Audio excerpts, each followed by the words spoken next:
Olá, meus queridos, povo de Deus. Gostaria de compartilhar brevemente um pouco sobre a palavra do Senhor. E eu queria que nesse momento você parasse um pouco, ou reservasse um momento depois para ouvir esse vídeo. Porque na verdade nós cremos no Senhor Jesus Cristo, Senhor das nossas vidas, aquele que provou seu grande amor por nós, tendo morrido na cruz. Jesus, ele nos adverte, nos chama, nos desafia a vivermos tão somente felizes, alegres, a ponto de, na própria palavra do Senhor, nós encontrarmos textos que diz que a nossa força, ela vem do Senhor, porque nele nós nos refugiamos e é nele que nós adquirimos forças e alegria da vida. Outros textos nos falam claramente de que a alegria do Senhor é a nossa força. Outros textos falam que o apóstolo Paulo, por exemplo, ele diz que alegrai-vos no Senhor, outras vezes os digo alegrai-vos. A palavra de Deus diz, por exemplo, tem de bom ânimo, tem de bom ânimo. O próprio Jesus diz isso, tem de bom ânimo porque eu venci o mundo. De modo que essas expressões nos ensinam de fato a buscar a verdadeira alegria. E eu queria nesse momento que você pensasse como ser alegre nesses dias difíceis. Bem, a palavra do Senhor no Salmo 126 nos diz o seguinte: quando o Senhor restaurou a sorte de Sião, ficamos como quem sonha. Então a nossa boca se encheu de riso e a nossa língua de júbilo. Então entre as nações se diziam: grandes coisas o Senhor tem feito por eles. Com efeito, grandes coisas fez o Senhor por nós. Por isso estamos alegres. Restaura, Senhor, a nossa sorte como as torrentes do Neguebe. Os que com lágrimas semeiam, com júbilo ceifarão. Quem sai andando e chorando enquanto semeia, voltará com júbilo trazendo seus feixes. É fato que esse texto ele é muito rico, muito precioso para quem precisa buscar a fonte da verdadeira alegria, que é o Senhor. Agora, algo que nos deixa intrigados nesse texto, ou refletindo um pouco, é que ele por duas vezes fala de alegria, ou perdão, de restauração. E essa restauração sempre leva o povo a se alegrar. Mas veja, qual a semelhança desse texto para nós? É muito interessante ao percebermos a semelhança quando vemos o contexto. Esse salmo está no contexto onde o povo de Deus foi parar no cativeiro da Babilônia. E por que isso? Bem, nós sabemos da história da caminhada e da chegada do povo até Canaã. Ao chegar lá, o povo mais uma vez se desvia do Senhor, abandona o Senhor e volta à idolatria. E por consequência disso, por um tempo, os assírios vêm e levam uma parte do povo de Deus. Depois, em outro momento, ele leva a outra parte. A primeira é o reino do norte, depois a Babilônia leva o pessoal do reino do sul. De modo que todo o povo de Deus, o povo de Israel, se encontraram lá. Os hebreus foram parar na Babilônia. É nesse momento que o Salmo fala de alegria. E como é difícil nos alegrarmos em momentos difíceis. Se alegrar quando tudo está bem é maravilhoso. Mas como se alegrar quando tudo está ruim? Quando tudo está mal? Quando a tristeza cerca de um lado, quando a tristeza nos cerca de outro? Bem, o chamado de Deus nessa oportunidade é para que Ele mesmo restaure a nossa alegria. E esse salmo se divide no momento em que o povo deveria olhar para o passado, o que Deus fez, e se alegrar. E depois o povo deveria olhar para o futuro e se alegrar, porque se Deus havia feito grandes coisas no passado, grandes coisas o Senhor também haveria de fazer no futuro. Então, esse salmo nos convida a que Deus restaure a nossa alegria, ou nós somos exortados a buscar em Deus a nossa alegria. E a alegria sempre, para gerar alegria em nossos corações em tempos difíceis, é sempre pensar que Deus fez coisas no passado e Deus haverá de fazer grandes coisas no futuro. E, antes de entrar no texto, a melhor de todas as coisas que o Senhor já fez por nós foi o seu Filho Jesus ter morrido por nós na cruz. Então, perceba que o que Deus precisava fazer para que tivéssemos uma alegria completa, Ele já fez. Aliás, é o que o João vai dizer na sua primeira carta, que ao falar de Cristo, nosso gozo, a nossa alegria fosse completa.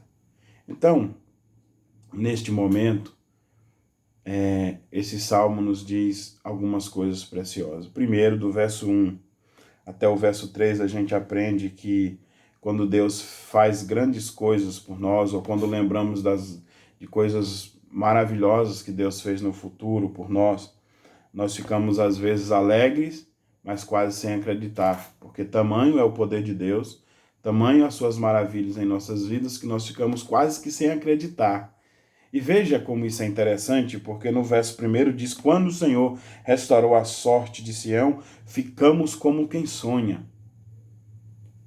Então, é uma alegria muito parecido com o contexto onde os apóstolos estavam presos, igreja orando, Pedro é livre, quando liberto, quando Pedro chega na casa, quem vai atender a porta sai correndo para avisar os outros, quase que sem acreditar. Então, aqui é um sentimento de alegria, quase que uma alegria que, sem acreditar que realmente isso foi possível acontecer. E também o verso 2 nos diz: então a nossa boca se encheu de riso e a nossa língua de júbilo.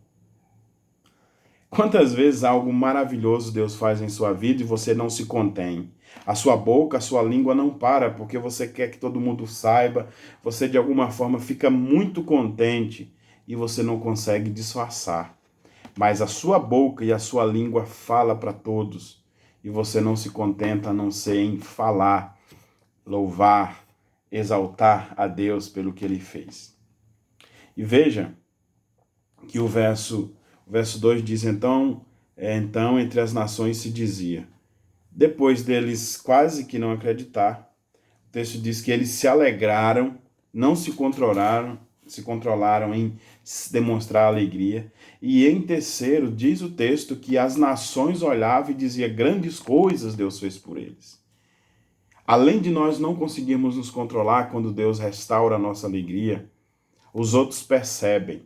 E quando isso acontece, tudo isso é para a glória de Deus. Veja o que diz o texto. Grandes coisas o Senhor tem feito por eles. E eles diziam: com efeito, grandes coisas fez o Senhor por nós. Por isso o motivo da nossa alegria. Por isso estamos alegres. Foi o Senhor quem fez. Quantas vezes você desfruta das bênçãos de Deus e reconhece que foi Deus que fez? E dá glória somente a Ele. Que nós possamos viver isso cada instante da nossa vida. Reconhecer que as maravilhas sempre é o Senhor que faz, é Ele que realiza em nós. Mesmo em tempos difíceis, como esse povo estava,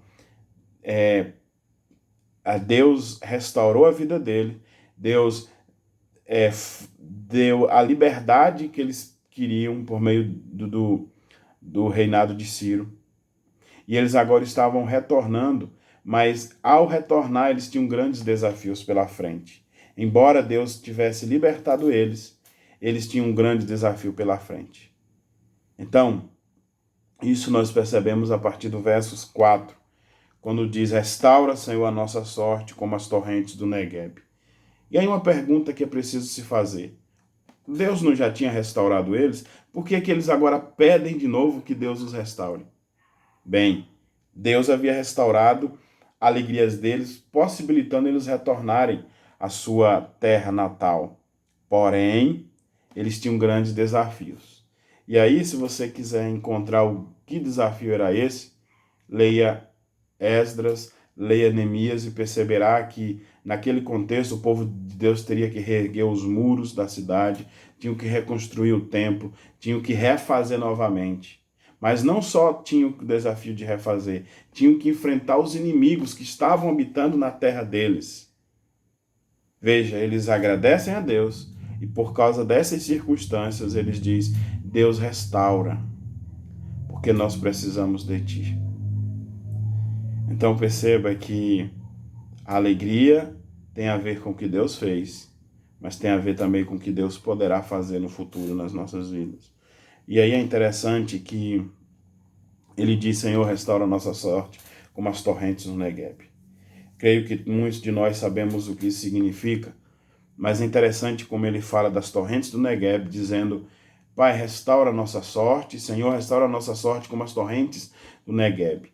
Negueb era uma região muito seca, muito árida, e que inesperadamente as chuvas vinham sobre aquele local e as torrentes de águas, ou seja, as águas fortes que passavam pelas regiões secas e aqueles lugares secos, rachados com a seca ou simplesmente árida e desértica, começavam a dar vida que surgiu a partir das plantas. E aí a gente vê a evidência disso no verso 5 e 6, quando diz que os que com lágrimas semeiam, com júbilo ceifarão. E depois, quem sai andando e chorando enquanto semeia, voltará com júbilo, trazendo os seus feixes. Alguns comentaristas nos traz à mente de que esse povo tinha um motivo pelo qual esse povo chorava. Ou, trazendo para nossas vidas, existe um momento em que nós choramos, que é o choro pelo improvável. O que é que acontecia aqui? É que essas chuvas eram de repentes e o povo tinha que plantar. Ou eles plantavam a semente deles, que era o que eles tinham para se alimentar, ou eles iriam comê-las e também logo ficariam sem alimentação. Então eles tinham uma esperança, que não era algo improvável, que era de plantar e esperar que a chuva viesse e então germinasse ali aquela semente e desse frutos, tornasse árvore, uma planta e então germinasse. Mas se não viesse a chuva, eles perderiam e de qualquer forma ficariam com fome, sem alimento. Então eles saíam plantando e chorando, mas o texto diz que eles retornariam com júbilo, trazendo os seus feixes. O que nós mais precisamos para que a nossa alegria seja verdadeira e completa é depender única e exclusivamente do Senhor, porque sem Ele estamos perdidos, falidos, sem esperança. Portanto, se nós queremos que Deus restaure a nossa sorte, é preciso confiar somente nele, é preciso descansar somente nele, é preciso ter vida somente nele. E então o texto diz que quem sai andando e chorando enquanto semeia, voltará com júbilo trazendo os seus feixes. Esse salmo começa falando de júbilo, de alegria, e termina falando de alegria, de júbilo. Então, meus irmãos, que nós possamos desfrutar do Senhor, porque se esse povo tinha motivo para se alegrar pelo que Deus havia feito e iria fazer, nós ainda mais. Porque além de termos confiança de que Deus vai nos dar tudo o que precisamos, Deus já nos deu algo que é maior. Sabe aquela ideia que o povo diz, o melhor de Deus está por vir? Bem, na verdade o melhor de Deus já veio. E o melhor de Deus é Jesus Cristo. E o melhor de Deus para nós é ter Jesus Cristo morrido e ressuscitado no terceiro dia para nos dar vida e vida em abundância.